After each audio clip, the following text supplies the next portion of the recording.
Welcome everybody to the University of Applied Research and Development's Videocast for Leaders, and I'm delighted to have with us Dr. Geoffrey Abbott, who is the director of his own company called Intercoach and also an adjunct professor at QUT Graduate School of Business. Hi, Geoffrey. Hello there, how are you? So incredibly excited to have you with us. Why don't you tell us about your role and roles? Well, thanks, Greg. My current role, I'm, as you mentioned, work from the University of QUT in Brisbane in the Graduate School of Business as an adjunct professor, and my expertise is mainly in leadership coaching, so working the interface between the development of leadership practices and coaching skills and mindsets. And the same thing in my company, Intercoach. That's got a speciality in intercultural global coaching and leadership development. So that's really where my space is. I've established in the last few years with a team at QUT a graduate diploma in leadership coaching, which specializes in this idea of using coaching in leadership to enhance the impact of leadership in very complex, difficult situations, of course, which we're living in right now. So that's kind of where I come from. Prior to that, I was working in strategy and corporate planning with the Special Broadcasting Service in Australia, which is a multicultural, multilingual national broadcaster, and have also got a background many years ago in teaching and also in sport, which is where I also gained some of my inspiration of leadership and coaching. So do you think that leadership is different in different cultures around the world? Do you think it's expressed differently?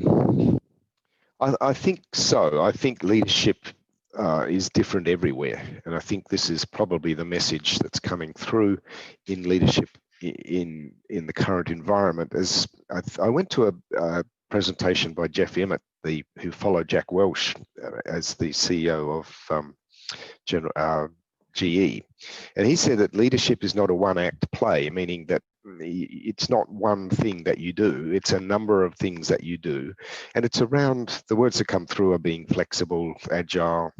I'm writing at the moment about the idea, it's slightly tongue-in-cheek, that really to be a leader in the current environment, you have to be superhuman. I mean, if you think about the qualities that we're expected as leaders to have, there's a shopping list of thousands of things. You have to be very confident and clear.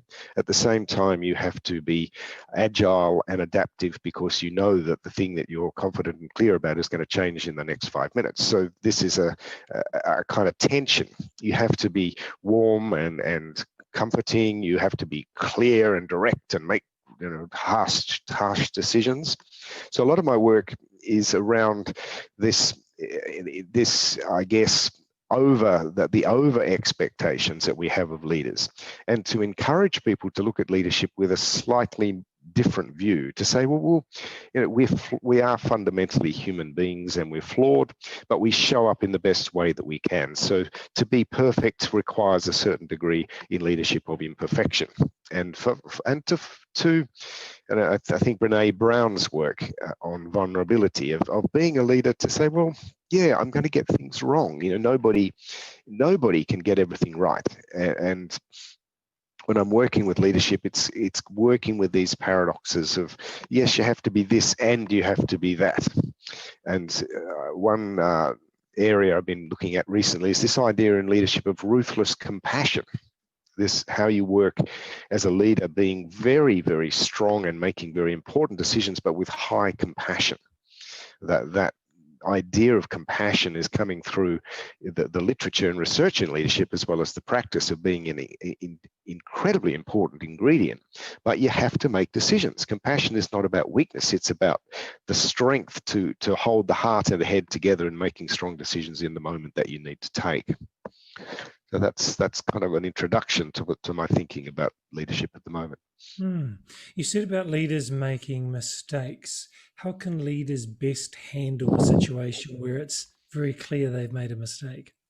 Well, own up for a start, and we're seeing on the global stage a leadership example of someone that doesn't own up, to mistakes. But people are going to be attracted to the idea that a leader people, as long as the decisions that are made with the best of intentions and are made using the available information that you have and with consultation of key people around you that know what they're talking about, then if it goes wrong, then people are going to understand that that's a human decision.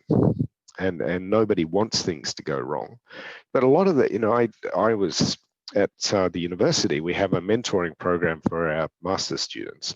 And I brought in the mentors, and one of the students asked these C-suite CEOs and finance managers, etc. They said, are you lacking sometimes in confidence that the decisions you're making are going to be wrong?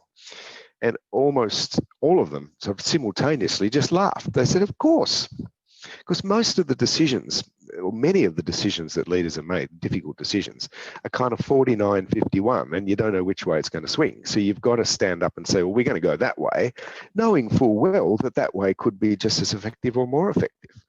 So to then say if it goes wrong, well, that's the worst thing that ever happened. Well, no, it wasn't. We did the best we could with what we had at the time.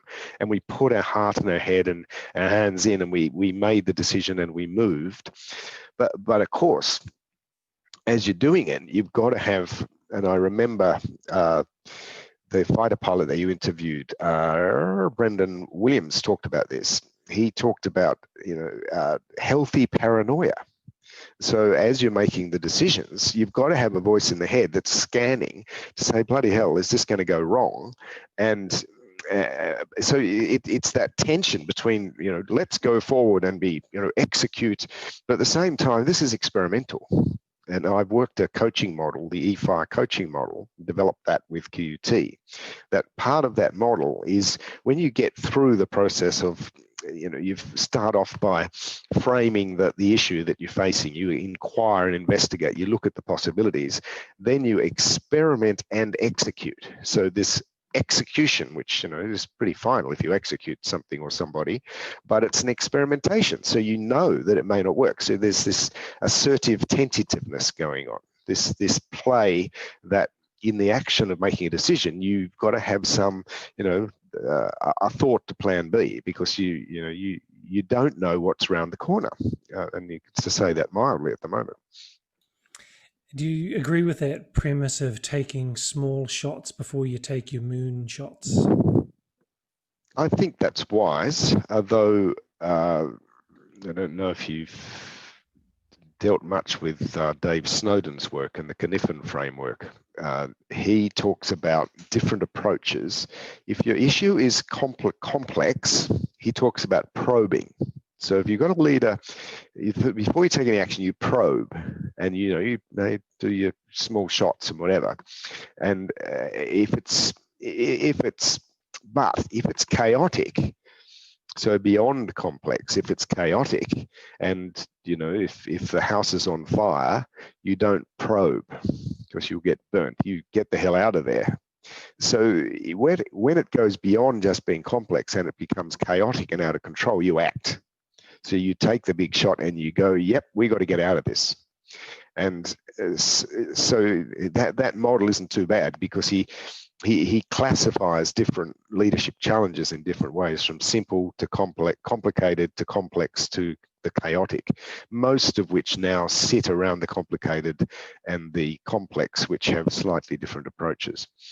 And as I'm talking, I'm thinking about the coaching approach which I use, which is very much to ask questions of people about what is the nature of the problem you are facing? What is the problem? And if that's not the problem, what is the problem? So getting some clarity around what you're trying to explore. Tell us a bit about how you came to your coaching company, how you set that up, why you set it up, why you've been doing it for 16 odd years now. Yeah.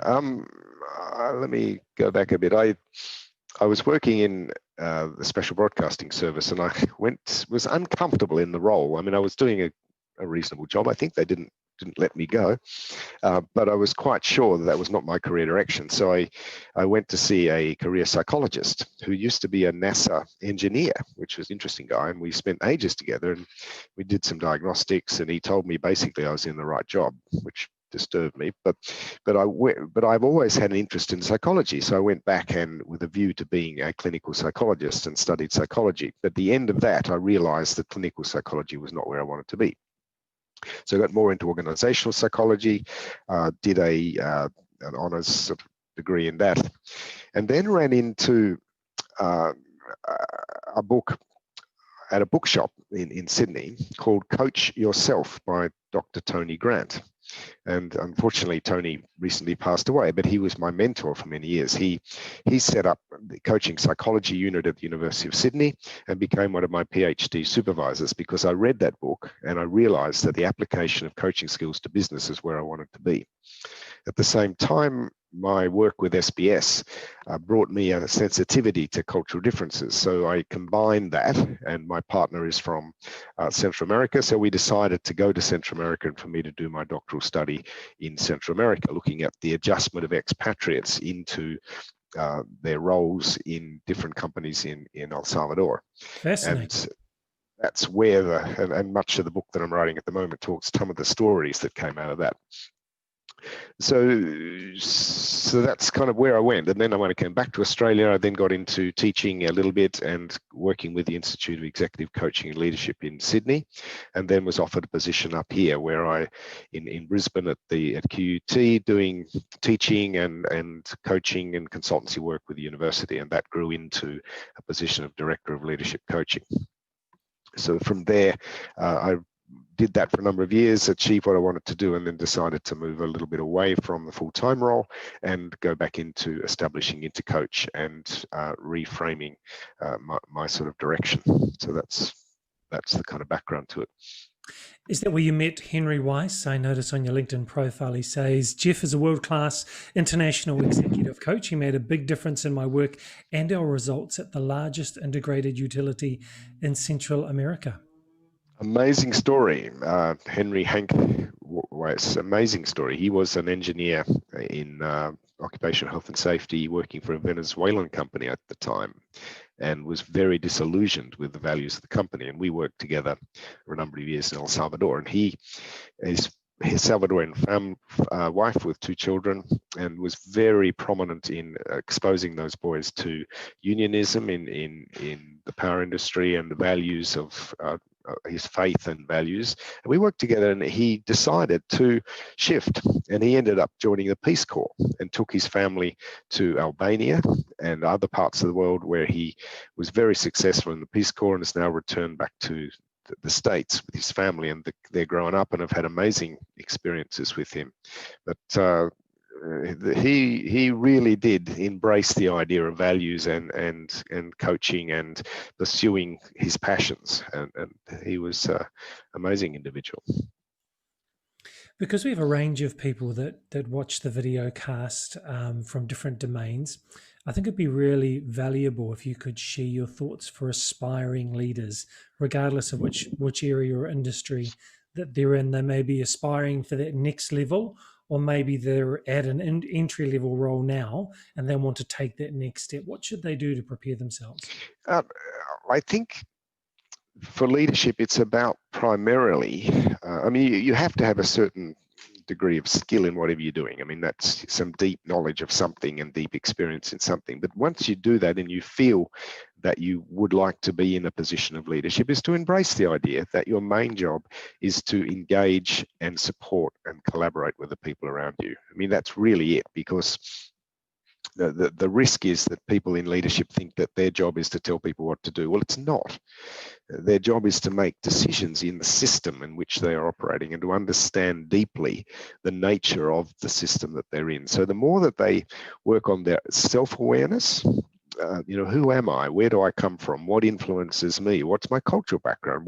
When I show up, what are people engaging with? Who are people engaging with? And once you're aware of yourself, to then move into a very deep interest and curiosity in other people. And there's, the thing about curiosity is, as a leader, you can't be curious if you already know the answer. And too often, the leaders go in thinking they know, and of course I'm in my different kinds of team leadership roles. Sometimes I'm being heavily guilty of that, of thinking I know the answer, is you have to have the voice in your head to say, well, I've got an answer, but it's probably not the best. So how can I improve it? So constant curiosity. And the other thing that's coming through is mindfulness. Which is being aware, situational awareness. And again, Peter Part talked about this, situational awareness of being aware of what's going on. My favorite coaching questions are, what are you noticing? And what are you curious about? These are the two things that work together as you work through the difficult job of making decisions and supporting people.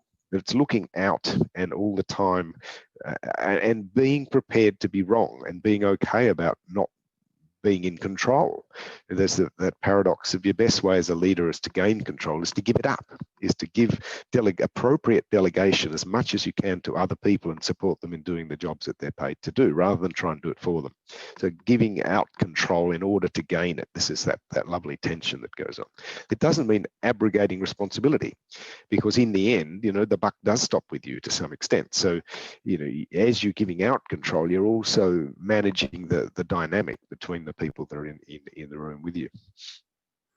I love that. I hope that, and I'm quite sure that our students that are watching this in the future will have their notebook ready. I always tell them to have their notebook and making notes as we go through things. So what I've really taken away is about when you're preparing for that next leadership role, the next jump, deep knowledge, ensure you're engaging, supporting, and collaborating with your colleagues, then developing that self-awareness, mindfulness, and curiosity. Is that right? Yeah, and ask questions. Again, Geoff Emmett said, the GE guy said, one thing he regretted is he didn't ask enough questions. Leaders think that their job is to run around telling people what to do. Well, no, it's not. When you ask a question with curiosity, it changes the answer. And I use an example of this. If you say to somebody, "Are you happy?" So say, "Craig, are you happy?" It seems a simple question, but once you start to reflect then on that question about happiness, you start to, all sorts of things come into your mind. And this is the thing about powerful questions. They open up the mind. And, what does happiness mean? And how do I classify it? So you see the way that straight away, and it may be tomorrow when you're walking around, you might be ruminating around or reflecting on your own happiness. So this is, if you ask the right question to get people thinking in the way that kind of shines a light on the issue that you're exploring, it's like shining a torch. It's what's over here, what's over there, what's over there. So being curious about the environment and the people and the ideas, in a world of multiple perspectives and different approaches, that constant curiosity is so important. Well, Dr. Geoff, really want to thank you for your time. It's great to be able to start the year with you. Wish you all the very, very best for 2021. I really appreciate the opportunity. Thank you, and all the best to the people who watch.